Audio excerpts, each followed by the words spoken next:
ሰላም የጤናችን ቴሌሄልዝ ቤተሰቦች ባለፈው ቆይታችን በብዛት ስለሚከሰተው የኮሶትል ኢንፌክሽን በሰፊው አውርተን ነበረ። ዛሬ ደግሞ ስለሌላኛው የአንጀት ተውሳክና ደም ማነስ ከማምጣት ድረስ ስለሚያደርሰው የመንጠቆ ትል ባጭሩ ስለምናወራ ይከታተሉ።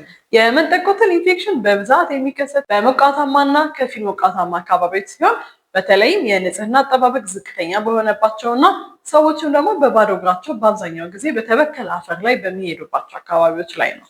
ይህ ኢንፌክሽን በዓለም ዙሪያ በብዙ ቦታዎች የተሰራጨ ሲሆን እስከ 740 ሚሊዮን የሚደርሱ ሰዎች በዚህ ህመም ተጠቅተዋል።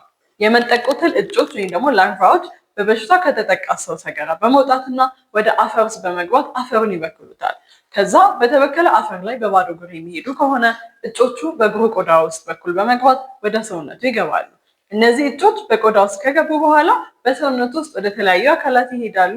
ከዚህ በተጨማሪ ደግሞ በመንጠቆ ትል እንቁላሎች የተበከሉ ምግቦችና ውሃዎችን መጠቀም ለዚህ ህመም ያጋልጠናል።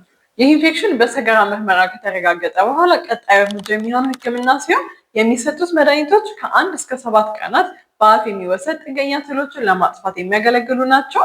ከሚሰጡት መድኃኒቶች ውስጥ ደግሞ በዋናነት የሚጠቀሰው መቤንዳዞል ወይም ደግሞ አልቤንዳዞል የሚባሉት መድኃኒቶች ናቸው።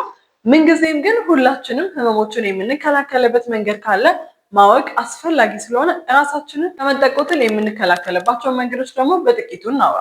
ከነዚህ ውስጥ አንደኛው በሰገራ የተበከለ ሊሆን በሚችል አፈር ላይ ሲራመዱ ጫማ ማድረግ ነው። ሁለተኛው ደግሞ ሽንት ቤት ከተጠቀሙ በኋላ እና ምግብን ከመብላቱ በፊት እጆን በሳሙና በደንብ መታጠብ። ሶስተኛው ሰገራን በአግባቡ ማስወገድ እና በኬሚካሎች ያልታከሙ የሰው ሰገራን እንደ ማዳበሪያነት አለመጠቀም ናቸው። እንግዲህ በዛሬ ቆይታ ስለ መንጠቆ ትል ኢንፌክሽን በትንሹ ያህል እንደተገነዘቡ እርግጠኛ ነኝ። ስለ መንጠቆ ትል ደግሞ ሙሉ መረጃ ማግኘት ከፈለጋችሁ በዩቲዩብ ቻናላችን ጤናችን ሄልዝ ሜዳ ላይ ገብታችሁ ማየት ትችላላችሁ። ማንኛውም ጥያቄ ካላችሁ በስልካችን መደወል፣ የጽሁፍ መልእክት መላክ እና እንዲሁም እዚሁ ኮመንት ሴክሽን ላይ ጥያቄውን ቢያስቀምጡ እንመልሳለን። እናመሰግናለን።